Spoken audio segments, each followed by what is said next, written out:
Thank you for listening today. Don't forget to subscribe and share this episode. Joining me today is Lesonsky, CEO and founder of GrowBiz Media. After starting out in small business journalism, she decided to start her own content marketing company to help small businesses. Can't wait to hear more about your journey, Riva. I am a very big advocate of SMBs. So therefore it's true to my heart, and I'm excited to have you on this episode today. Thanks a lot for joining me.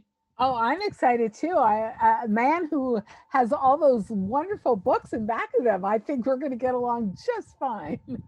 Yeah, like I have a lot of interests. I enjoy growth. I love learning, continual learning. And with the space I'm in, which is SEO, it's always evolving. So I need to be on the pulse, and therefore I need to continue growing, absorbing, and changing myself. So let's start off with you. So can you share with the audience members a little bit about your backstory, your history? I know you started in journalism. Where are you from? How did you get into that industry before you pivoted to move on to your own business yourself? So I think my story has a lot of touch points that people are going to say, "Oh, yeah, that was like me." So I grew up in New York on Long Island. I was born in New York City and I grew up on Long Island, and um I became a journalist, or I went to J school, because back when I was a teenager, women didn't have a lot of choices of what they could be. And the world was very narrow. And I can remember a conversation with my guidance counselor in high school where he said, "Oh, okay, let's talk about your future. You can be a teacher." Like he had made up in his mind that I was going to be a teacher. And I was like, "I like teachers, but I don't think I want to be one." And that kind of threw him for a loop. And then he told me I could be a nurse. And then he told me I could be a secretary. But really, I was too smart for that, so I could be a teacher. And I was so desperate to not be a teacher. I said, I want to be a journalist. So I had no thought about that before. So he was shocked. I was shocked. But I ended up going to J school. And after J school, I came back to New York and I was working in book publishing, and it snowed one winter and I was like, why do I live here? This is the United States of America. There are states where it does not snow. So I had a friend from college who lived in LA, and I went to visit her and I was like, this is the life. And I moved to Los Angeles. And just when I was about to have to go back home because I didn't have a job, I couldn't find a job, I answered an ad in the LA Times that used the word entrepreneur in it. And I didn't know what that word was. This was back in 1978. I didn't know what the word was, and the word was not in my dictionary. So I was like, I'm going to go to this address and I have no idea what this is. And I was hired. And that's how I ended up covering small business. I grew up in a small business environment. My dad had his own business. My grandfathers had their all local retail stores, and so the rest is kind of history. And in 2008, I just was like, why am I doing this? Why am I working for somebody else? I'm going to go out on my own. And I have a partner, and we have a content creation company. So there's that huge gap, right? Yeah. Of working for someone for so many years, decades, I would say. Uh, Yes. what did you learn, and what did you like, and what didn't you like? And did you move around during those years before you started your own company? So I was, was in the editorial department the whole time, and I love words like you. You're surrounded by those books. I think words are so powerful. You can create so much. You can help people so much with the words you share, whether it's verbal or written. I love to read. I love to write. So, which is why I went to J school, I guess. And so that was the part I loved. The part I didn't love was working for people who didn't necessarily put employees first. I'm a very if you take care of your people, they will take care of you kind of person. And the company I was working for was not. And I thought, this is crazy. I'm making all this money for somebody else and I'm not getting to live my best life. I'm not getting to live the life I want. It's control in a sense that is control for control's sake. Because I don't think bosses are bad necessarily if they're collaborative. But this wasn't a collaborative environment anymore, and so I was like, I'm out of here, and that's what I did. I just left and said, I'm going to do this on my own, inspired by years of reading about other people who took that same journey. So how long did it take you? Because there's that mind shift that you're an employee, stable income, salary, pension, or whatever, 401k and stuff, matching security to then Yes. go out on your own to then find clients, service them well, collect money. There's all these other pillars Yes. that are important of running a business. So how did you overcome that? And maybe share with the audience members, like, what did you do to sustain yourself and not fall through the cracks? Because a lot of people can't, last a couple years, right? Right. So you have to be prepared. I should have left 10 years before I did, right? You get comfortable. Even though the situation is not maybe ideal, it's just so easy to get comfortable in that situation. And it's not lazy. It's not even about being afraid to leave your comfort zone. It's just the comfort of what you know, right? So you're surrounded by people you like working with, and you stay there and you get stuck. um and so when I finally left, for a whole bunch of reasons, I don't really, there was a lot of changes where I was, but then I was you have to be prepared. So I didn't take a salary for 2 years. I had some money saved up. So that's hard. That's really hard. I mean, I put a huge dent. I went through a lot of money. I live in Southern California. It's not cheap to live here. So that was kind of scary that, I kept churning through money. But I was also lucky enough that I had built up a reputation in that industry, that finding initial clients was not that difficult because people knew who I was, knew what I'd done, and I was working with people who I'd known for a long time, that I had come across along the way. So I've been in business. It's a long time now, 13 years since 2008, and it's still, there are ups and downs. The pandemic was tough, um on because people stop spending money, when you're relying on other people still. That's the thing you have to realize as a business owner. It's not about, oh, I can do whatever I want. You have clients, so you have to that they're kind of in control of whether they want to spend money, whether they want to invest. And so you either need to take care of them, or if all of a sudden they dry up, you need to find new clients. So it's a constant churn. I mean, literally a churn all the time. Yeah, so 13 years of starting this with your partner. And you mentioned the first 2 years was based on savings. Then did you start paying yourself? Did you start getting positive cash flow? Like what was the next several years before you started ramping up? Yeah, so then after 2 years, it was like, okay, we're making money. And I started taking a salary, and have been doing that ever since. I mean, it's not I'm not a millionaire or anything. It's content. There's certain, you have to think about when you're starting a business what your end goal is, right? That's the business you choose. If you want to get, is your goal to get wealthy, to accumulate wealth? Well, then you have to choose a business that makes that a little bit easier than one that maybe limits the maybe amount of money you can make, but lets you do what you love to do. So it's it's really, it's funny. People have, you have different dreams and aspirations at different points of your life.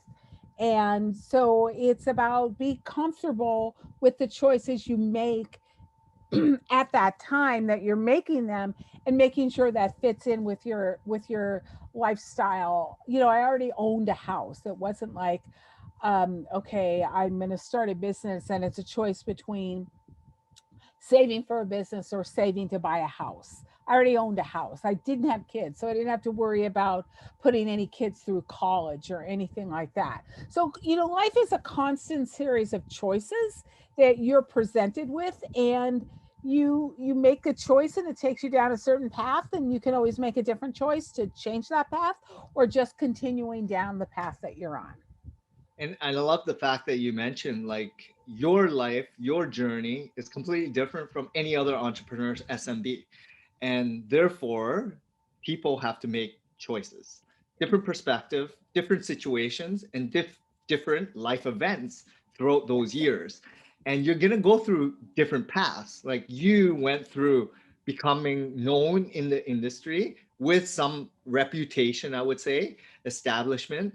Therefore, it was a lot easier to jump in because you Yes. knew what it took. You've had a lot of schooling, training, and skill to then proceed to try something that you know fairly confidently how to approach it.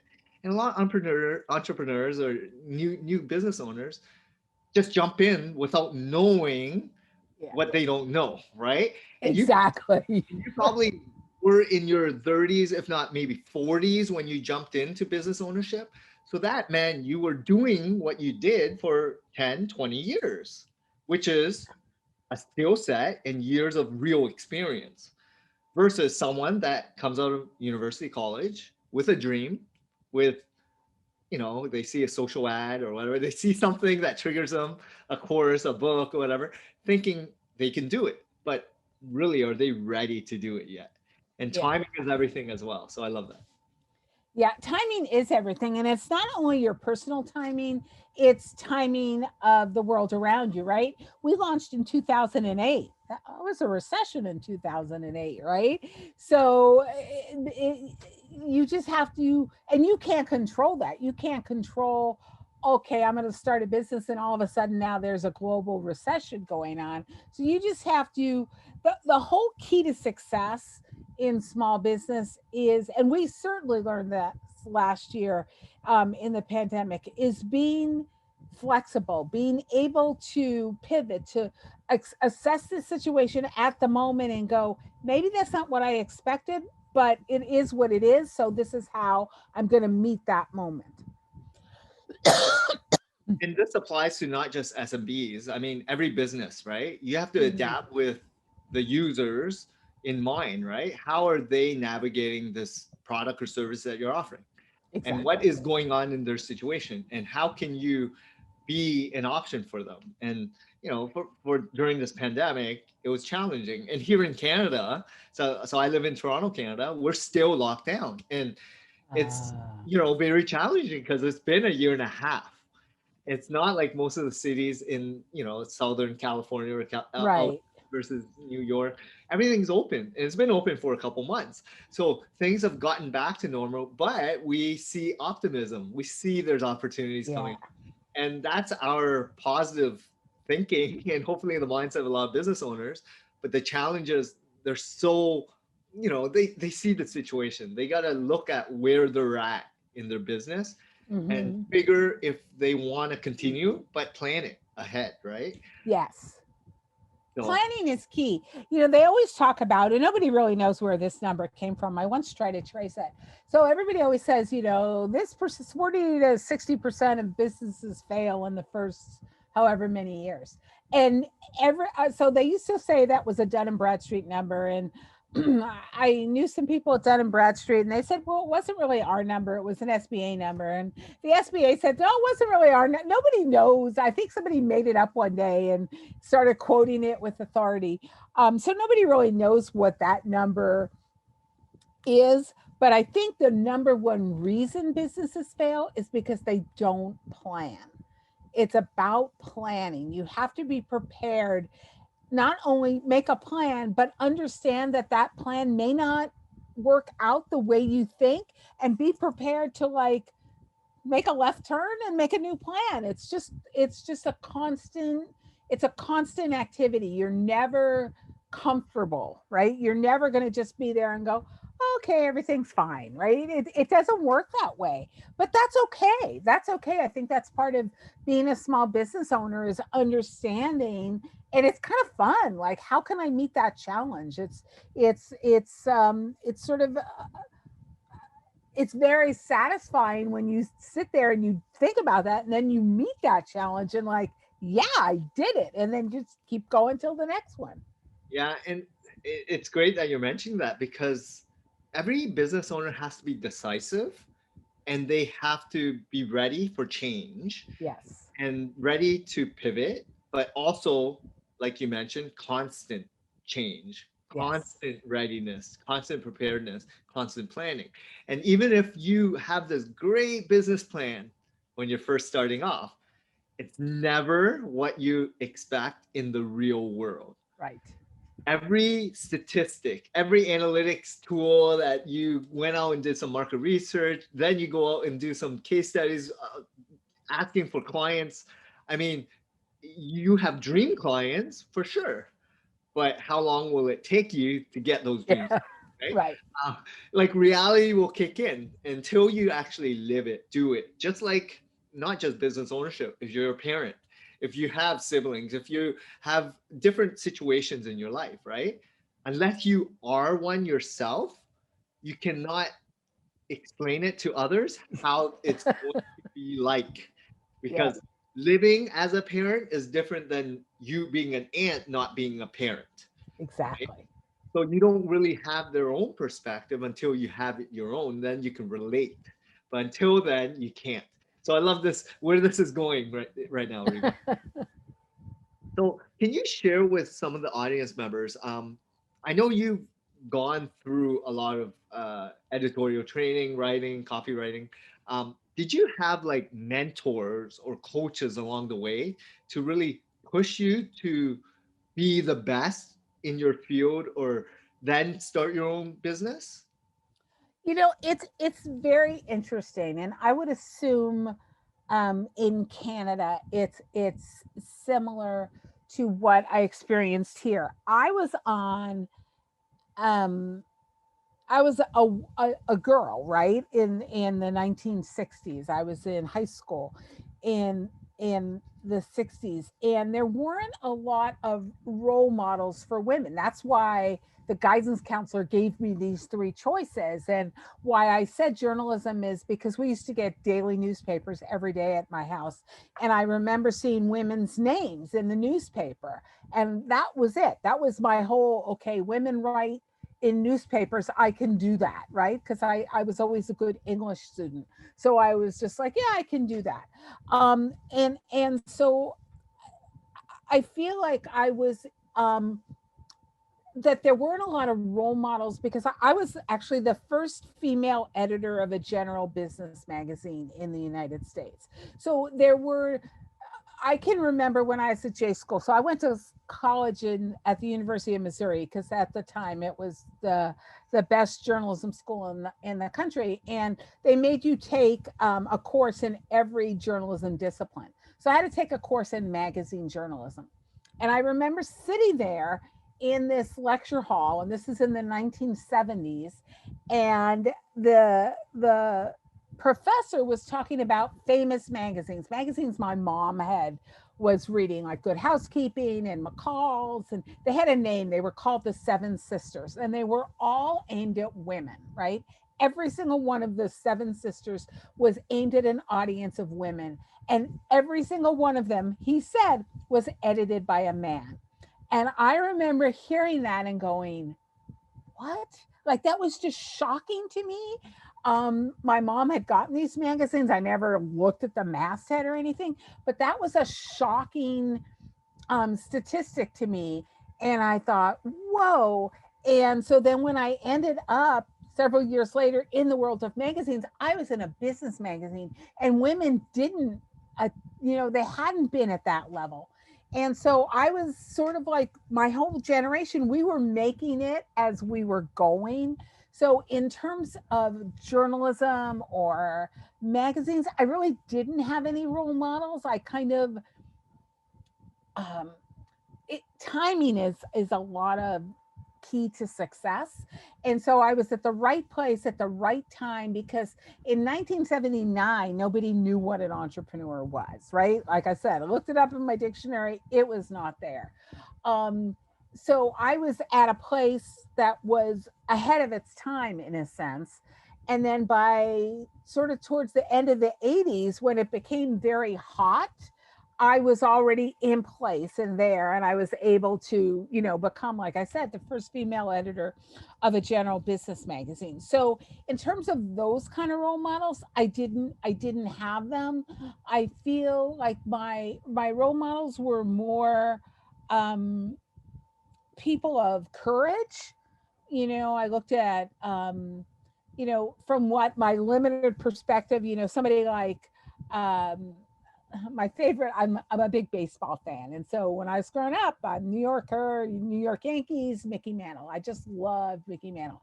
And he had so many physical issues that he struggled with, but he overcame them. So those were the kind of things I looked at and was like, you can do anything. And I was lucky enough to have parents, um, particularly my father. I was his first, right? So I had a after me, I had a brother, but I was the first. And my father just was like, oh, here, let's go play catch. And he always told me, you can just do anything you want to do. Just whatever you want to do, just go do it. And for that sounds so silly today, but back then it meant a lot to a girl, because you couldn't do, I was really good at baseball, but I couldn't play little league. My brother could play little league, and I was better than most of the kids on his team, but I couldn't play little league. So it's a lot of it is timing and serendipity, and you have to meet the moment. It's all about meeting the moment. That's amazing. Um, I know the past 13 years, you probably had a lot of ups and downs, ebbs and flows. Can you share with the audience members some of the most challenging moments? How did you overcome them? And some of the successes, like what can you share with maybe the listeners that are just starting off? Like what could you have done differently, or what could you have Mhm. prevented, just so that people have different perspectives of when they're starting their journey themselves?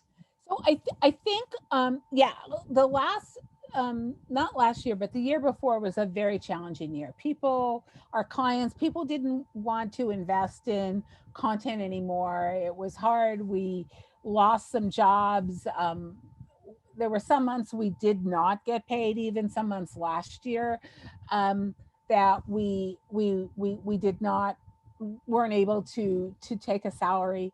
And so you have to sit there and go, is this worth continuing? It's a great idea, we've done this, but is there a there? And for me it was like, yeah, it's kind of circumstantial. I think we'll be fine, and knock wood, we are. But one of the things that I think that I would do differently if I were starting a business today, my partner and I are both, um, I went to journalism school. She majored in English. We're both writers. We're not business people in that sense. And so the thing that comes naturally to us is the writing and the creating and the creativity. The thing that doesn't come naturally to us is doing the books and understanding the other parts of business, right?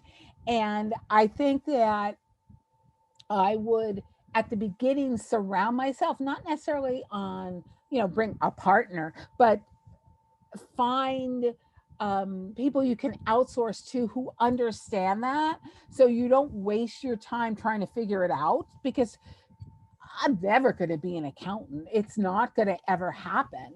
So, like, find an accountant you trust and just trust them. Keep your eye on it, but trust them to do it and do what you do best. Don't try to do things that you are just not good at, and keep going, oh, I can make this happen. No, do what you're good at and hire outsource the stuff that you're not. That's an important lesson, I think. Riva, that I think you nailed it, because really, as a business owner, you went into business to serve others. You know there's a need in the marketplace, and people are willing to pay for the product or service that you're offering. Yet you're good at a certain skill set, and you should continue getting paid to do that certain product or service with that skill set in mind. And there's a lot of components of running a business: sales and marketing, operations, fulfillment, service, accounting, bookkeeping, and then everything in between, right? And you have to self acknowledge what you want to do, because all these other facets stress you out, lose sleep, and irritate you, for you to not focus to do the best work you can of why people pay you for. And Exactly. therefore, it lasts, even for myself, I've been in this agency world as local SEO search for 8 years. And at the beginning, I was trying to figure things out myself. I was strong in sales because I spent 10 years in advertising sales, working with thousands of business owners. So I knew I could sell, and I brought in tons of clients. Then I had to figure out how to do SEO. I didn't really know anything. So I had to dabble into it. But then when I started hiring people, and I started doing things I hated doing, then it allowed me the freedom and time to do things that I'm more passionate about, doing things that I love. And I wake up every morning now excited, right? Yes. And this is Yes. where you become in the best place of business ownership, where you know where you're strong at. You wake up doing what you love, and everything else should have people in place, contractors, subcontractors, in-house experts, whatever it may be. You hire people for. Yes. And once you do that, and you have a system, and you have processes, you have everything in order, then you actually look forward to going to work. And that's a really good space once you're there. But not a lot of people get to that space. You're exactly right, John. It's about being strong enough to let go, to admit I don't know everything. I don't need to know everything. Somebody else can know. I wanted, I'm in the process of changing my email address, right? And I spent days trying to figure this out and figure this out. And I'm like, I'm never going to understand it. I'm never going to do it. And we have people who, web designer, right? And the guy who works with us on who maintains our website, I sort of just casually asked him, do you know what? And he said, what are you doing? Let me do it for you. And it was done in one day. I'd been trying to do this for 3.5 weeks. And yesterday he emailed me at 1 and emailed me at 4. And by 4 o'clock it was done. And I'm like, I'm so mad at myself that I wasted so much time trying to do this. Just let people admit that you, one of the things that a lot of people go into business because they want to be in control. You cannot control everything. You don't have time. And so just let it go. That is the biggest lesson that I can tell people. Just let it go. If you can't do it, find someone else who can. And this is perfect because, that's why you offer writing content.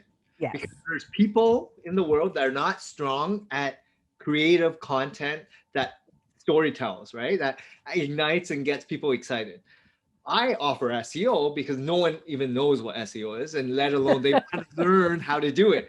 And it's a very big bucket of a lot of terminology, trying to understand Google, understand users, and there's too many facets. So that's why we have an agency to satisfy this marketplace of business owners that just want results, right? So they want content from you, and therefore hire an expert that you feel would be a good fit for your business, that in alignment with all your values and alignment with what you want out of a relationship.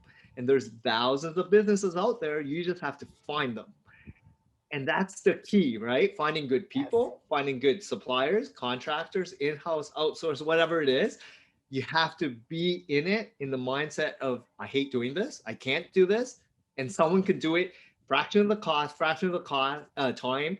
And they love what I hate doing. And once you figure that out, then you're in a really good space, because then you can focus on what you really, really love doing. Right.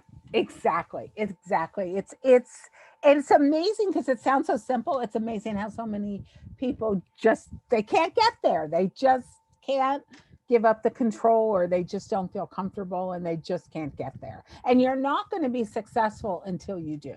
You're just not going to be.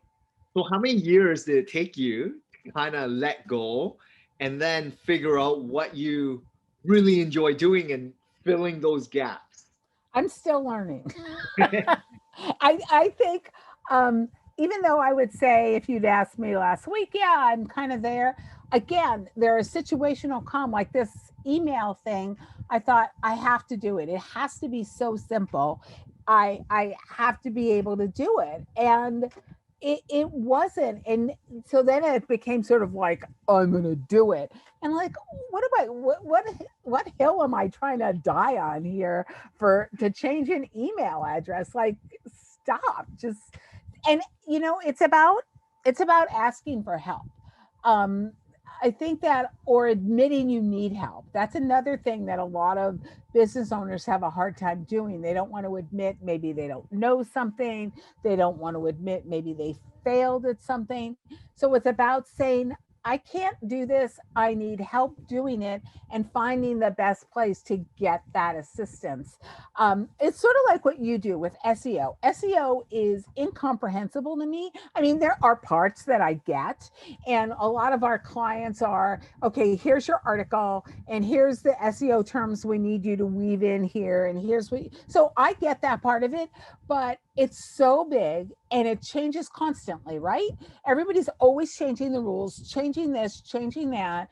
We've gone with clients saying, oh, SEO says write 600 word articles. Oh no, they say write 1200 word. Oh no, now it's not. I mean, it's like enough already. Just like sometimes I want to like just blow up Google or something. That's not a threat or anything, anybody. It's just so frustrating. And so you have to just say, if I spent my time figuring that out, I wouldn't have time to write, right? So I'm in a like, okay, John, you do it. You figure this out for me so I can do this. And it's about building, it's like Hillary Clinton said all that many years ago, it takes a village. It takes a village to do anything. So it's about building your village. And you might have several villages based on what it is you're trying to do, but you should build villages and give it to one of the other your fellow villagers and understand that they may give something back to you. So it's not about just getting rid of responsibility, it's about sharing responsibility, doing what you do best, letting them do what they do best.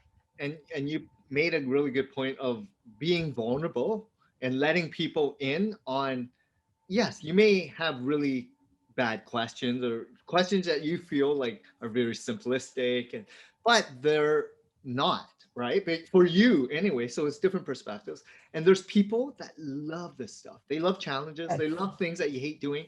They know they can do it in a heartbeat because you acknowledge and understand that I suck at this. I get frustrated at this. I get stressed at this. You do it, you plan it, you do things so that I can do the things that I love, like this. I have a team that does the pre-booking and post-editing and amplification. Mhm. So I focus on what I enjoy doing. And that's why Exactly. that excites me every day because I already have a team in place to do things that I don't like. And therefore, you just have to get to that space because it takes time to not Yes. just ramp up, build a solid team, people that actually understand what your whole ethos is all about, and then have an alignment, right? Collaborate, make sure everyone's in the same goal and vision. Right. And be prepared. So, like, let's say that you'd been running a retail business for a long time and everything was great, right? I don't need a website. I love people coming into my store. I love doing all this. And now there's a global pandemic, which of course you did not anticipate and predict. And nobody's coming into your store and you don't have a website. So you're behind all the other people who were like, okay, I don't love this online selling thing, but I'm going to build one to supplement, or I'm going to build one just in case.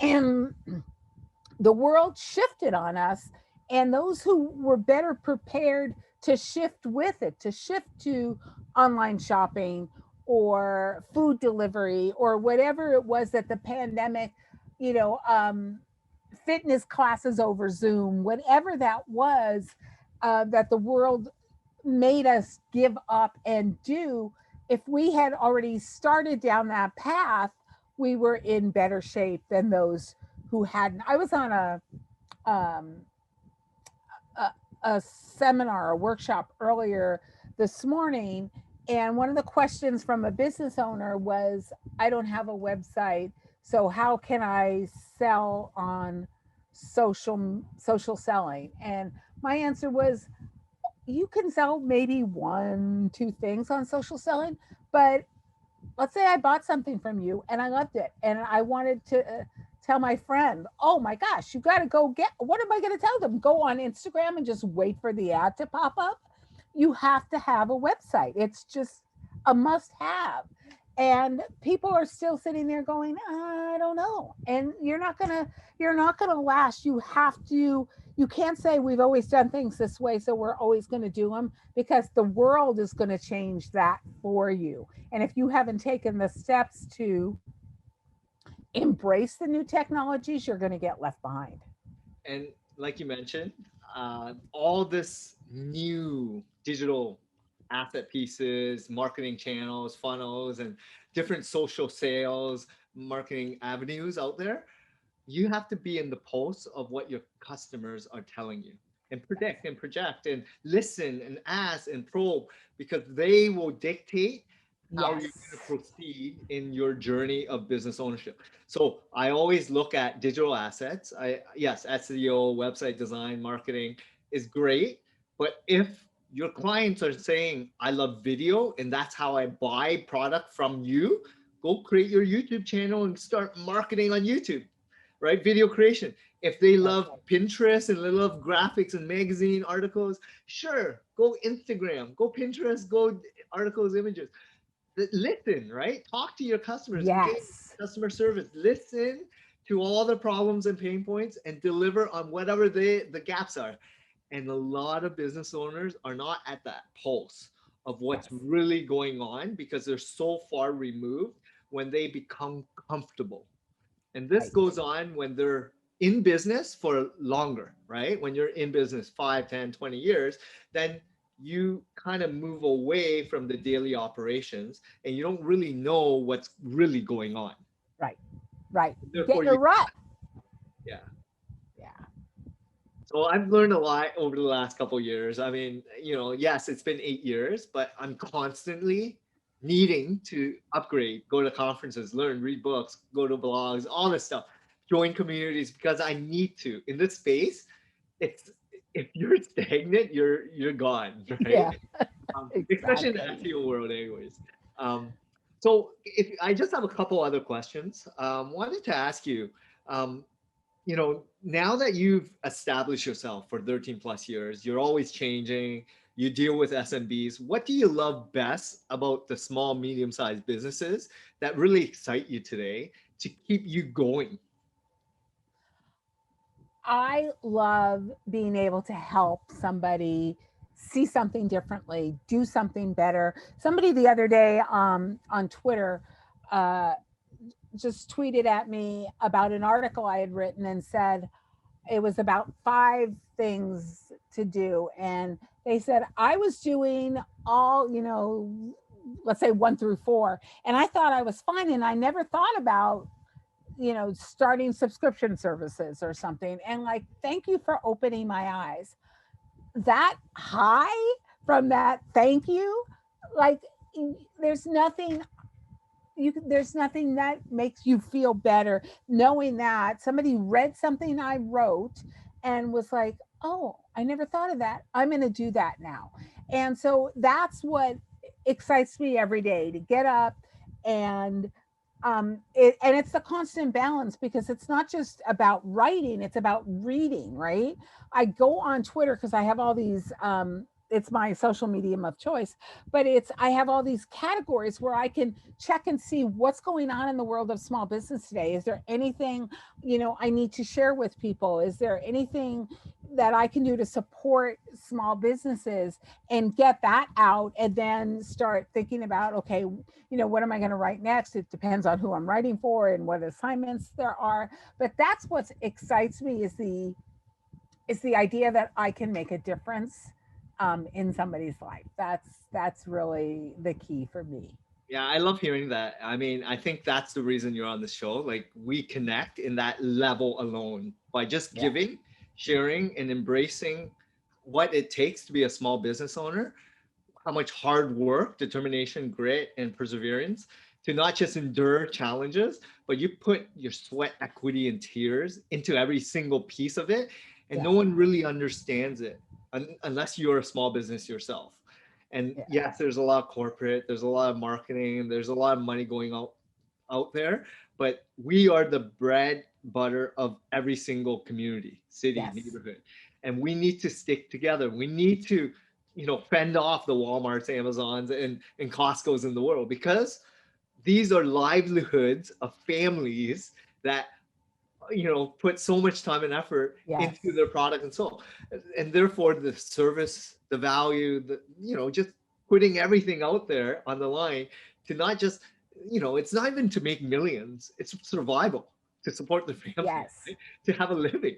And they do it because they love what they do, more so. So like Yes. you mentioned, like just making a small difference, impacting one person at a time, Yeah. either someone reading an article or you helping someone write a piece, that makes you feel so good. And the same with Yeah. me, like SMBs, they don't know anything about SEO. I want to make a difference by helping them know that they went with a good company or agency or contractor, and they can shop around, they can figure things out who they want to work with, but make the right decision.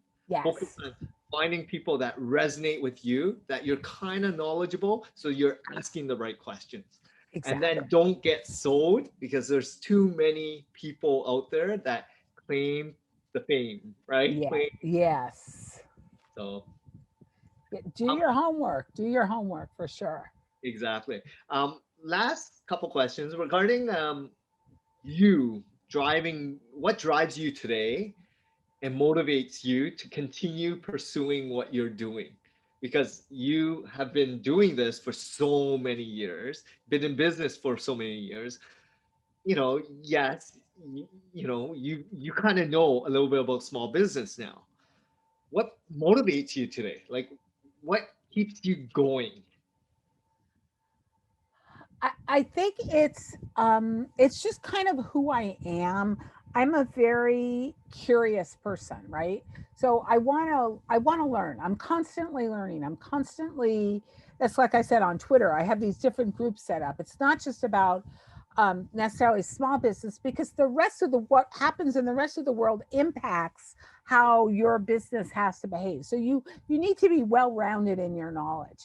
And so um I'm oh, my motivation is I'm curious to know more, and my gift is to be able to know something and communicate it to my audience in a way that they can understand.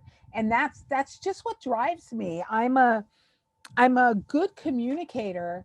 Um, that's that's like I said, that's the gift I have. I can write, I can speak, and so I'm lucky enough that in my life I found a career that I turned into a business based on the strengths that I have, and it still motivates me because I feel like when you stop doing that, I don't think I'll ever retire, um, because then what? Like, what do you have to look forward to? Like, what would I do? Like, I can't even imagine. Well, I don't know, like knit. I have no idea. So to me, it's it's acquiring knowledge and sharing, repackaging that and sharing it, that is the reason I get up in the morning, and I'm still motivated and driven by that. And then until the day that doesn't happen anymore, I will keep doing what I'm doing, and I don't think that day will ever come. Riva, that's awesome, because growth mindset is huge. And it seems like you have a skill of aggregating content, putting it into a way that your audience can absorb it, right? Because it's a skill that you already have possessed, but a lot of people don't even know where to start. So they trust you as a thought leader. And then it's all about like just pursuing what you enjoy doing. And it seems like that's what drives you, right? Yeah. Continuing doing what you love now. So I love hearing that because that's something dear to my heart, right? Like as much as I do SEO, I love what I'm trying to accomplish, which is supporting my team with their endeavors now, supporting my Mhm. clients to outside of not just SEO, but be a better business or a human, right? And there's things greater to just what your skill set is. And then you start building great relationships. And that's what life, that's the ripple effect and compound that you get out of things that you actually enjoy doing, connecting with people that resonate with you, making a difference in people's lives because you're giving constantly. And then you never know what's going to happen at the end because Exactly. whenever things are bad, you never know what's going to happen. But it's karma. And I swear it's happened to me so many times. Yeah. It's great because if you keep doing what you love, things are always going to be, the outcome will always be positive. John, we have the same brain. Where I totally agree with you. Well, one last thing. I know this is a question I always ask clients or people that are on the podcast. Outside of business, what are some of the real big pillars in your life that molds who you are, Reba? Because I know for a lot of people, like right now, I have a small child, so family is very important to me. Community is huge, right?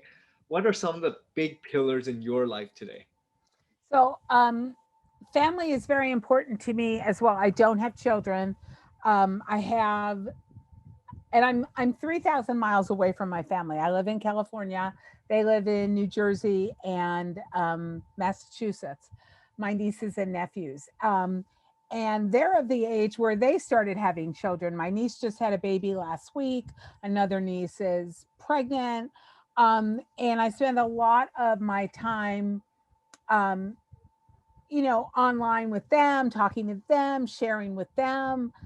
It's very motivating for me. So, one of the things that I want everybody, and I don't want to bring anybody down, but we don't know um, how what we don't know how long we're going to be here. I was the oldest of four children. In the last 2 years, I've lost two siblings, both younger than me. Um, and so it's important to work your butt off, but it's also important to do what you love, to spend time with the people you love, to invest um, what you have in them. Like I said, I don't have kids myself, but I have a niece and a nephew, who lost their mom, who, when they were, my nephew was in his early 20s when that happened.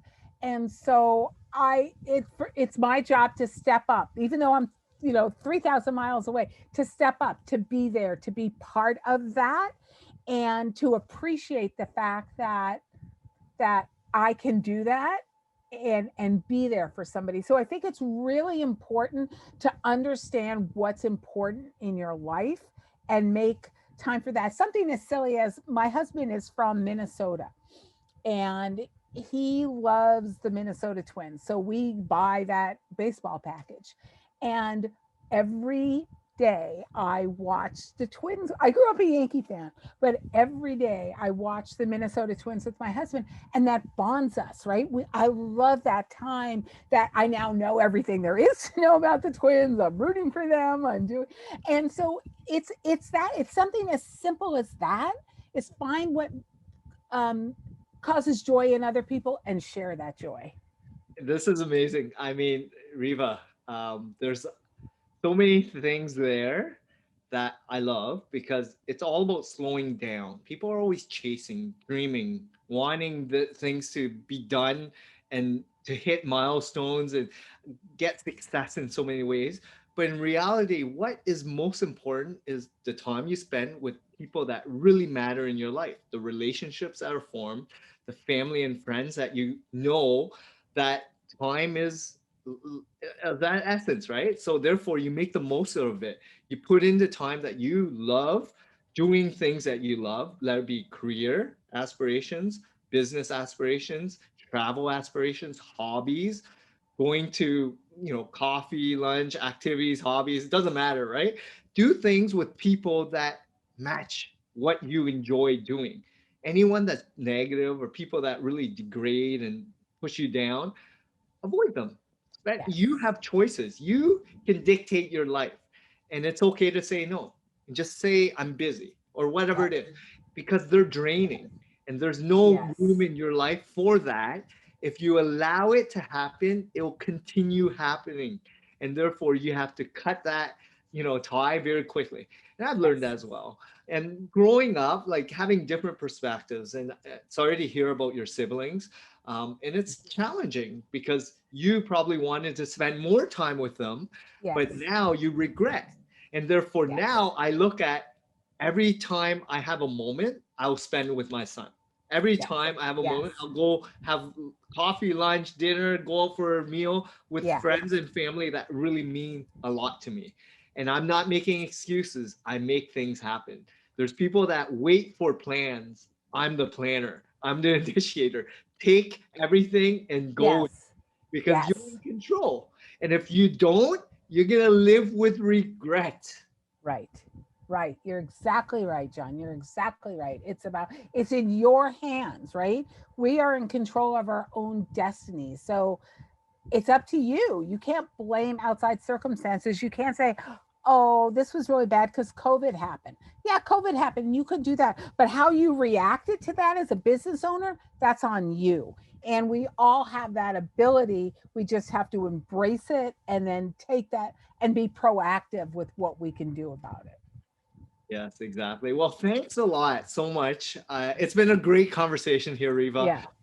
Can you share with the audience members how they can reach you, check your website, or contact you for any of your services? Yeah. So I've been having trouble with my email, which is why I'm changing it. So right now, you can reach me at my personal email, which is Rieva, Rieva Lesonsky, Les, as in Sam, ONSKY at gmail.com. It should be fixed in a couple weeks, but right now, or just hit me up on Twitter. It's just Rieva, Rieva, and because that's where I'm checking all the time. And our website is smallbizdaily.com. You can find me all over the web too. Just Google me. There's a lot of information. I had a really good post go up the other day on Score's website. So even if you're Canadian, check it out. It's all about retail and how things are changing and what you need to do and what you need to be aware of. And I love to help business owners. So just ask me anything you want, and hopefully I can help you. Really appreciate your time, and everything will be in the show notes. So thank you again, Riva, for being on the show. You shared a lot of valuable insights with the audience members today. So thanks a lot. Thank you. It was great talking to you.